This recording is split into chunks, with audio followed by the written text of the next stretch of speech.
Straight ahead here, political futures are on the line as early voting begins Monday. On the ballot, the Republican race for Texas Attorney General, Chip Roy versus Mayes Middleton, both in studio with us. Roy on whether he waited too long to go negative.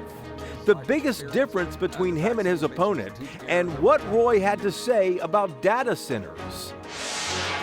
Mayes Middleton on his closing argument to voters, where he thinks he stands in the race right now, and what he has to say about the attack ads against him. Plus, Democratic State Senator Sarah Eckhardt on her campaign for state comptroller, promising to make the office an aggressive watchdog, but how far is she prepared to go? And that surprise stop in Austin. President Obama already campaigning with James Tallarico and Gina Hinojosa. So is the National Democratic Party going to look closer at Texas this year? Inside Texas Politics with Jason Whiteley starts now.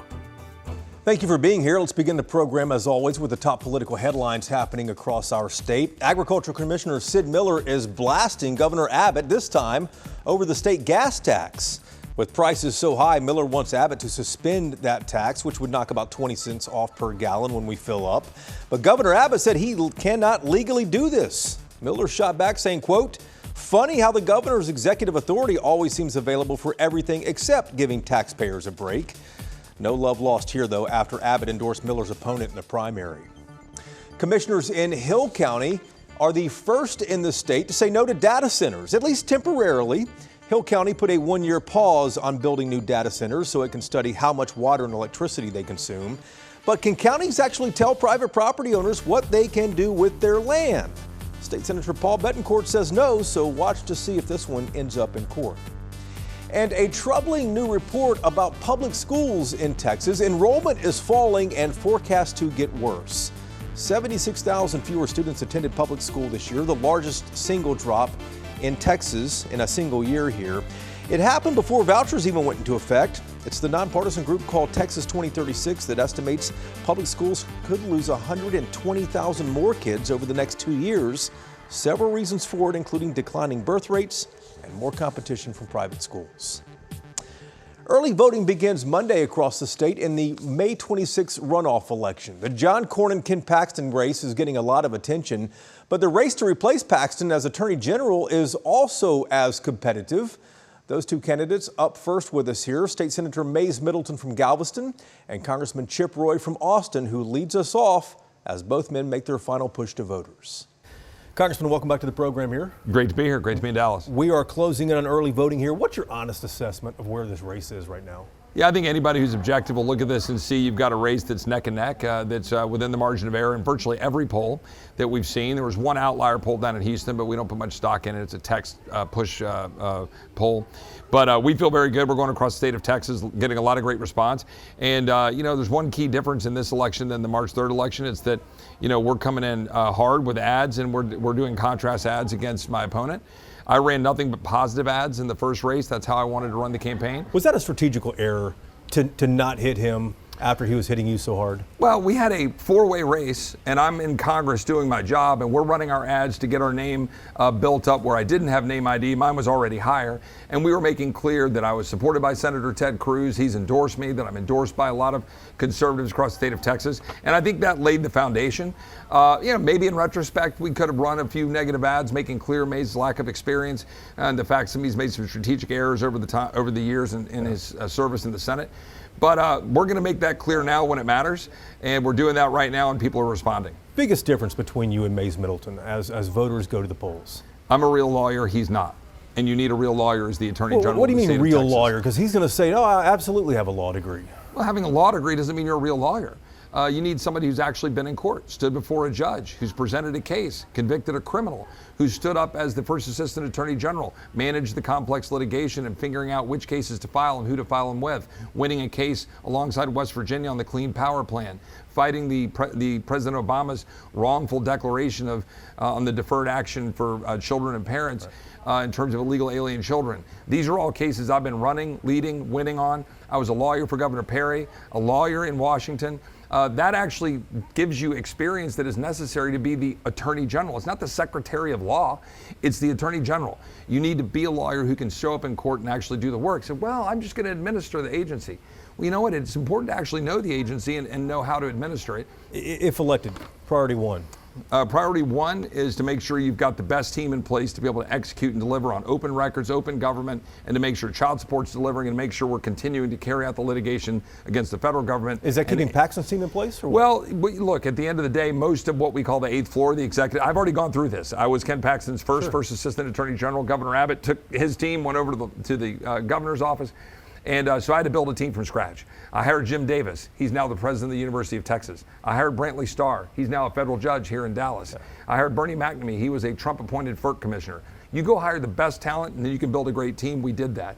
And I'll do that on day one. But the second thing is to go open the books of the NGOs and the nonprofits that are trying to Islamify Texas, that are putting criminals on the streets by, backing up liberal DAs and judges that are not wanting to defend the people. And now make sure that we're stopping the open borders and looking at these NGOs and nonprofits as well. And then I think another important issue that people don't talk about enough, I think, on the campaign trail, and I try to, is what I call the corporatification of Texas. We've got boardrooms in New York that are deciding how we live. Data centers are, important in terms of how we deal with economic growth, but they have an impact on power and the grid. They have an impact on water. They have an impact on our kids. They have an impact on the night sky in rural communities. And you need an attorney general that's going to defend the people of Texas and not just whatever the boardrooms say when they come into Texas. And somebody who's going to stand up and fight to deliver, to stop that Islamification of Texas, and to make sure we keep our streets safe. Congressman, good luck to you. Thank you. God bless. Senator, good to see you here. Let's start with the same question we asked your opponent. Closing in on early voting here, give us an honest assessment. Where do you think you stand in the race right now? So look, Jason, the latest poll, we're ahead. Obviously, you saw the U of H poll that came out here, a week or two ago. But the thing that's really important to remember here is look at Chip Roy's record. He did work in the AG's office. That is true, right? He has that on his resume. But how did that end? How was the last day? He was told resign or be fired and escorted out of the building because of gross insubordination. And I don't know about you, but when you tell someone resign or be fired, you don't let them back in the building.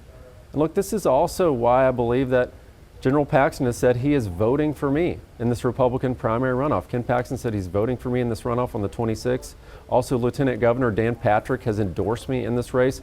My former primary opponent, Aaron Reitz, has endorsed me in this race. And the first thing that he said the reason why is he knows I will use every resource and tool in the AG's office to back up President Trump.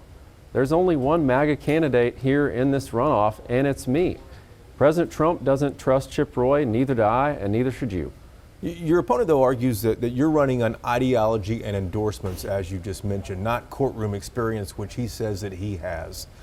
How do you respond to that? He told us just a moment ago here, you've never tried a case in court. You're not qualified. How do you respond? Here's the experience that matters the most.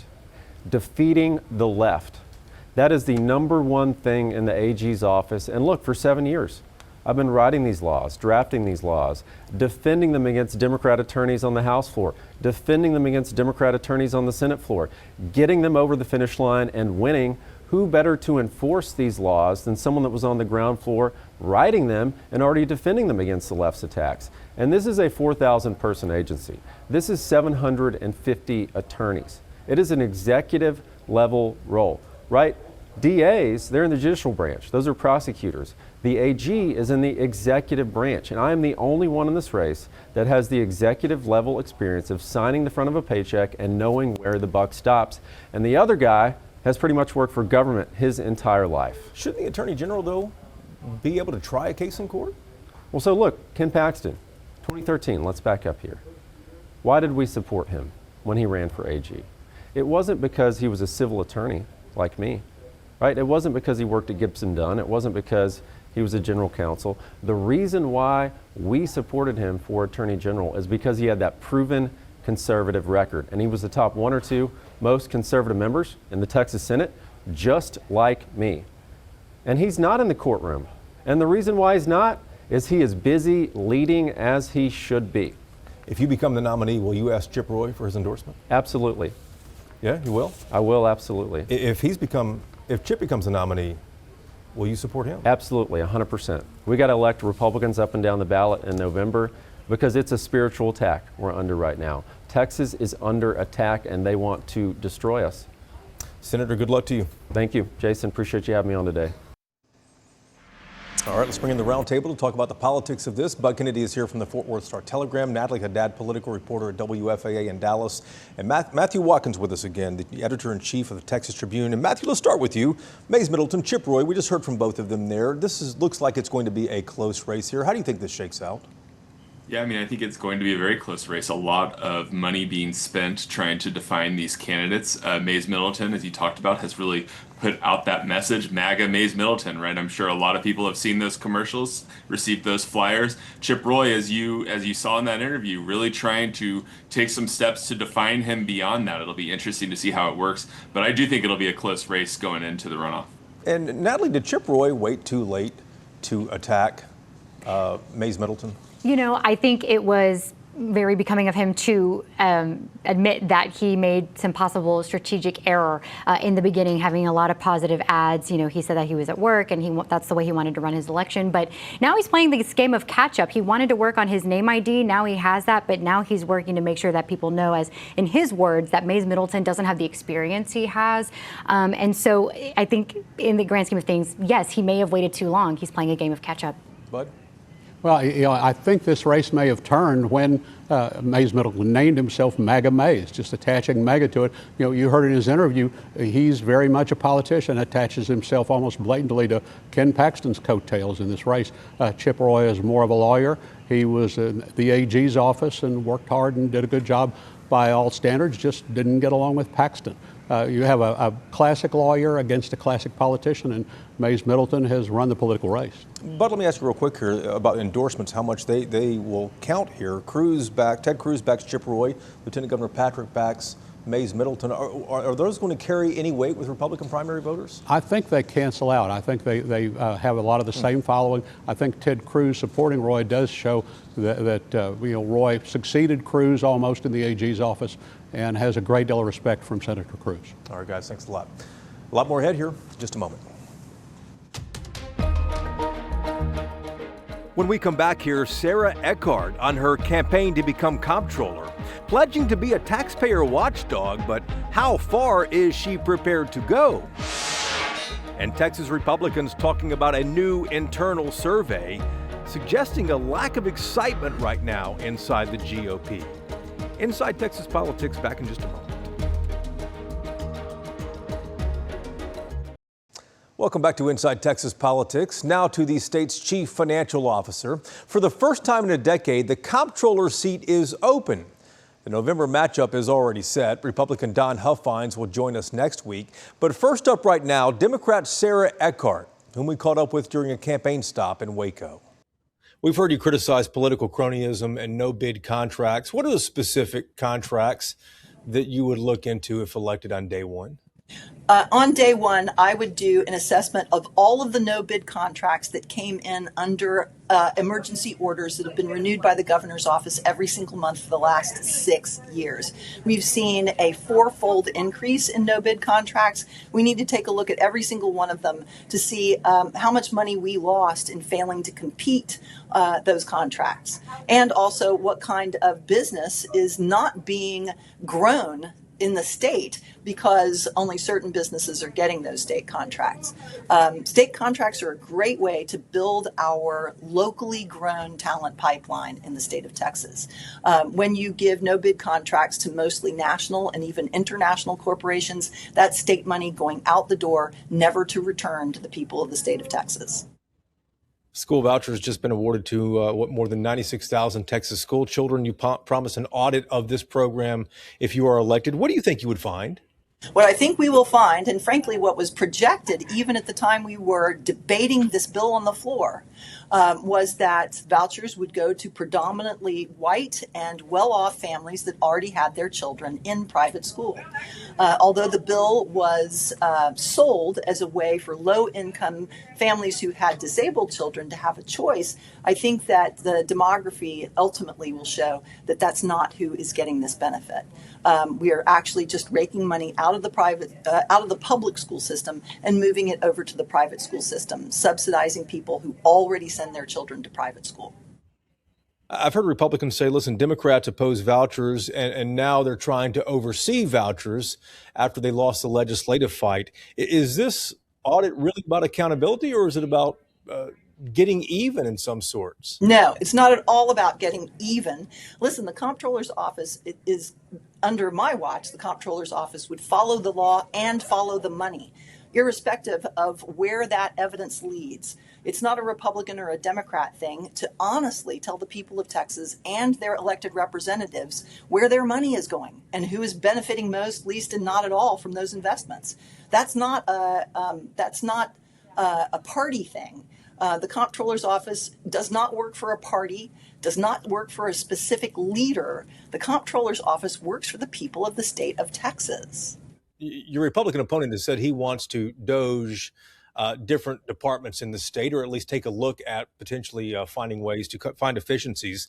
Are there agencies or programs in the state that you would recommend to lawmakers that should be cut or consolidated? I would certainly want to take a look at Health and Human Services to see where we could rearrange there and make sure that we have deeper investments. Because, for instance, Health and Human Services recommended that we not pull down Supplemental Nutritional Assistance Program because they were overwhelmed and weren't able to distribute it. Those are poor children over the summer who didn't get food assistance because Health and Human Services said they didn't have the capacity. Now, conversely, we also ought to take a look at the Department of Public Safety, which has essentially absorbed the $11 billion of border security money. We didn't cut that $11 billion after the federal government stepped in more robustly. We simply moved it sideways into the Department of Public Services. So we need to take a look at that. Also, foster care is deeply underinvested. And I think people generally will be surprised to find that the state of Texas, although it lends money and often funnels federal money to water projects, it doesn't actually invest state money in water infrastructure. That's mostly local property tax and bond revenue. Senator, thank you for the time. We appreciate it. I really appreciate you making the time. The Republican running for comptroller, Don Huffines, will be with us next week. Up next here, though, the Roundtable is ready when we come back. And on this week's episode of Y'all-itics, you've heard us talk about it, probably seen some headlines, but what exactly is the screwworm, and should you be concerned? Are pets at risk? This week's episode of Y'all-itics has all the answers, and it's ready to download right now wherever you get your podcasts. All right, back now with the Roundtable. Bud, let's start with you on this first issue here. On Friday, the Texas Supreme Court told Governor Abbott and Attorney General Ken Paxton, no, you cannot remove Gene Wu, the Democratic state rep from Houston. You cannot remove him from office because he led that quorum break last year. How big of a loss is this? Well, I don't know if this is a loss. You know, some of the same people who 2 years ago were arguing you can't overturn the will of voters, you can't remove the Attorney General no matter how much evidence you have. Now they were saying, oh, no, we have to get rid of Gene Wu. So it was tough for the Attorney General's office to be arguing on the opposite side. This was basic separation of powers. The executive branch can't meddle in the legislative branch, and as long as the legislative branch has ways to take care of it. Interesting, too, though, that all the justices are Republican as well on the state Supreme Court. Natalie, let's talk about this new survey from a top Republican pollster saying that Texas Republican voters, active Republican voters, just aren't very excited about what's on the ballot this year. How concerning is this, and could attitudes change before November? I think it is certainly concerning enough. We all remember a couple of weeks ago when Lieutenant Governor Dan Patrick told Republicans, you need to get out to the polls, down ballot, all Republicans. It seems that what we are seeing from GOPers is that feeling is in the atmosphere. They can sense that disengagement, and they're going to have to do a lot of work to turn that attitude around to get Republicans excited about who is on the ballot. And Matthew, I'm thinking, though, once we get a little closer to November, the Republican machine will spin up against James Tallarico, and that alone should excite Republicans, shouldn't it? Yeah, I mean, the idea of Texas turning blue and in the top of the ticket, I'm sure will energize some folks. But, this is what happens in midterm elections. President Donald Trump will not be on the ballot. That makes things harder. It's always harder for the party in power in the White House in those midterm elections. I think it would be foolish to not expect that to be the case this time around, too. But what are your thoughts on this this survey? Well, you read the survey. More than half the Republicans who usually vote didn't vote in the primary. The Republicans are losing a lot of the centrist voters that they've had in the past. Some of them went over and voted the Democratic primary. Some are staying home. Those are suburban voters. They just are not happy with what they see. The Republicans are not putting out the kind of product that centrist voters want to vote for. And Natalie, the other big surprise stop for Democrats, big news was a surprise stop when former President Obama, stopped for tacos in Austin with Gina Hinojosa, who's running for governor, and with James Tallarico. What does this suggest? I mean, it's challenging to see that the governor would come, the former president would come down here to campaign with him so early. I think what it tells us is that the Democratic Party is making noise in Texas in a way that maybe national figures like President Barack Obama and other Democratic national figures weren't really paying mind to as before. Look at James Tallarico and all of the noise he has made here. I just mentioned Lieutenant Governor Patrick. He brought up James Tallarico potentially winning if Republicans don't get excited about this election and who is on the ballot. And so I think what this is telling us is that blue is, again, making a lot of noise here. And Matthew, does Obama's early involvement, this early out, does that help or hurt Tallarico? I'd say it's neutral in terms of, voters in Texas. Obama, not a hugely popular president in Texas, although, of course, his popularity has grown since he left office. I actually wonder if maybe the intended audience for this was people outside of the state who might be interested in investing some money in James Tallarico. It's a sort of seal of approval from Obama saying, you should pay attention to this. Yeah. This might be key to flipping the Senate and, invest your money in this guy and in this race. Yeah, a long time to go here, guys. A lot to see. Thanks so much for the insight, as always, and we appreciate you watching as well. We're back next Sunday to take you inside Texas politics. We'll see you then.